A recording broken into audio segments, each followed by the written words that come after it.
Hi everyone, I have got Mila with me today and I have done a PRP treatment on her. PRP is Platelet Rich Plasma, where we draw the blood and then take the rich plasma out of it and then re-inject it into the skin with microneedling. I'll just ask you, Mila, how did you go with your treatment? Was it comfortable and did you feel any pain? I actually feel very comfortable. I can't say pain, but yes, sometimes it was a little bit pinching or something. Yeah. No, otherwise I feel very good and comfortable. And what are you expecting from your treatment today? Get younger. Don't we all want to get young, hey? Yes, I think what I'm expecting, my skin would be like more tighter and Yep. more, Yeah. that's mostly, yeah, all general, better.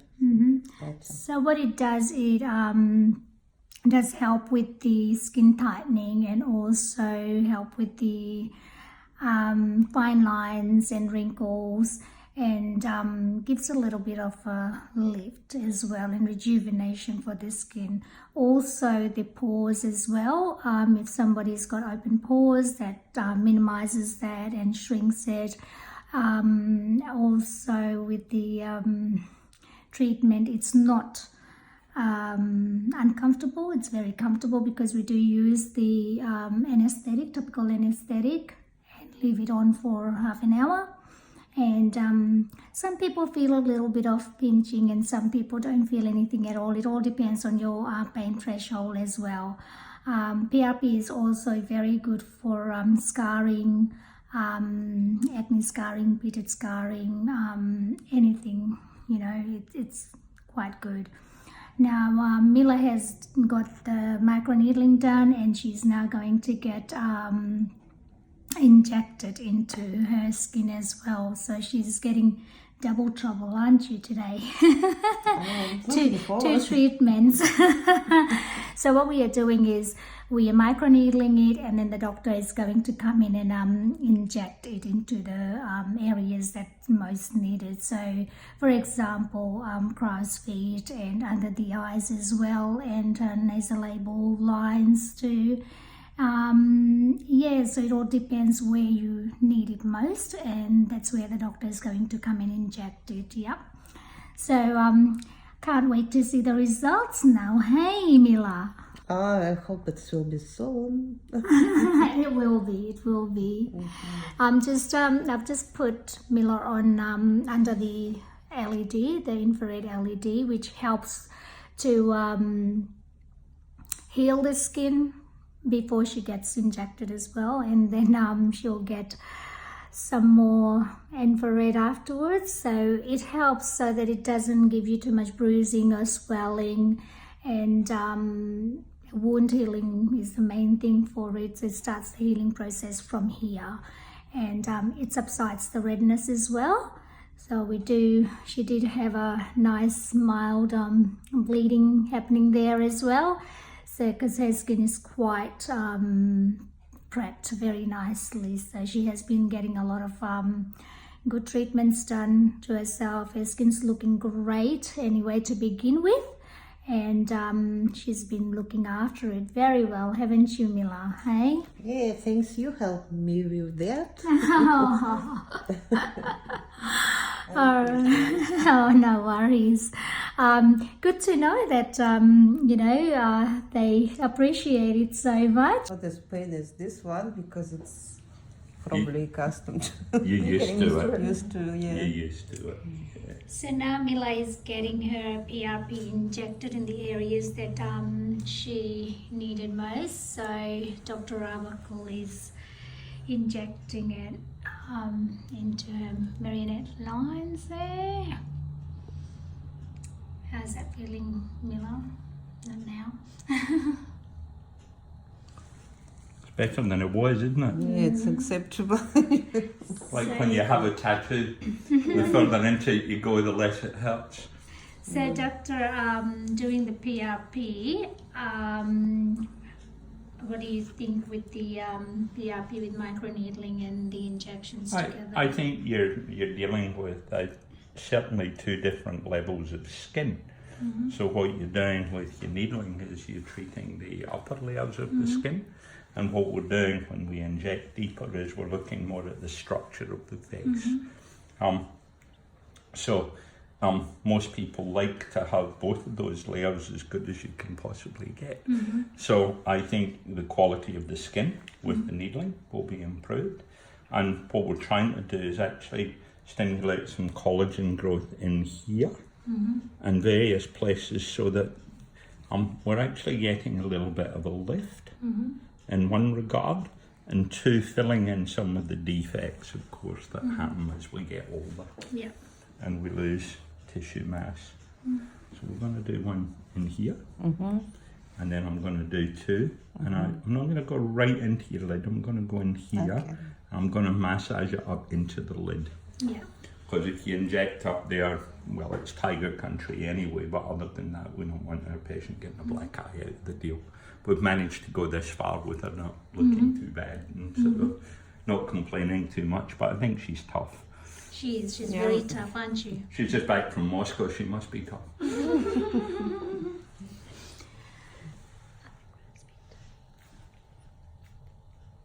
girl. So how long before she sees some results normally with the PRP, doctor? With this level of PRP, I think you probably start to see some results in about 10 days. But you get improvement up to 6 weeks or even 2 months afterwards, because it's got to grow new collagen, regenerate some cells and some tissue. And how long does the PRP last? In terms of sort of till you need another one, that sort of thinking, it varies on sort of the patient, but what you're doing is it's not like a filler or Botox or anything. It doesn't wear out. The regeneration you get is an ongoing sort of regeneration that lasts for a significant period of time. It's fair to say that in younger people, it lasts better. That's both from the quality of the blood that you're using, which higher levels of growth factors and stem cells, etc. But also because the skin itself is in better nick to begin with. I put you in the younger category here. And now after this, you'll be even more younger, Mila. That's it. And we won't be able to recognize you. Have to come back here more often. Well, the door is always open now. To both sides of the practice today, so that's really annoying. So you But one of the feel great good? things, one of the great Yes, things I about feel good.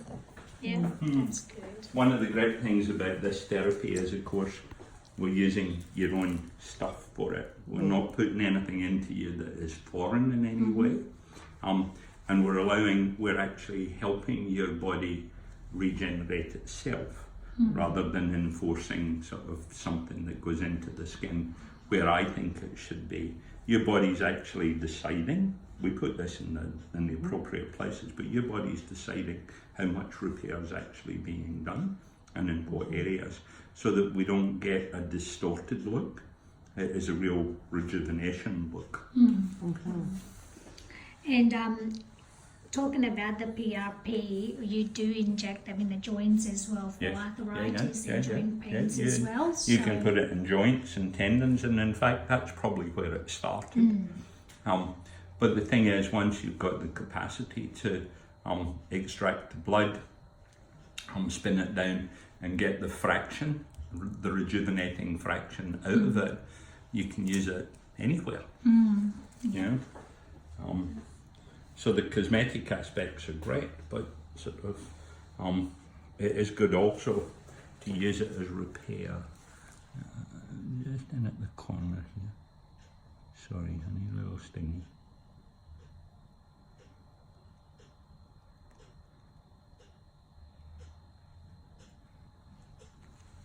There we go.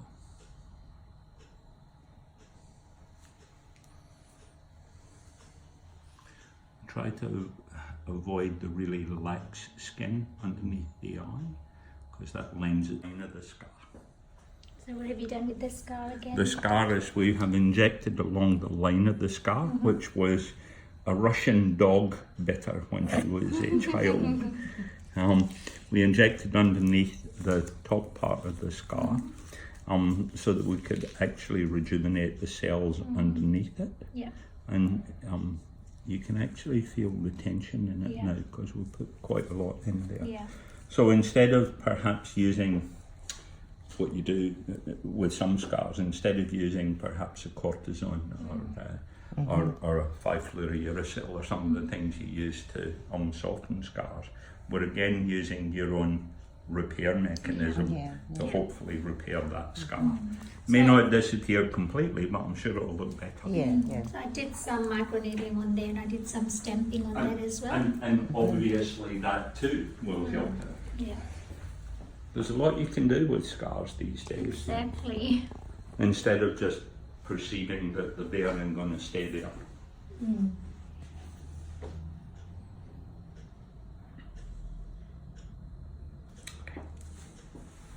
Same story, honey. I'm just coming in a little bit from the side, but avoiding the really non-dense. Yeah. Well done. And we So move you're just that up. pushing it into We're just pushing it in. If you inject up in that area, it is so lax that the blood vessels actually do sort of tend to bleed quite readily. So you put it where there's a bit of elastin down here, so that the fact that you've got platelets in here anyway sort of decreases the chances of bruising, but doesn't get rid of it completely.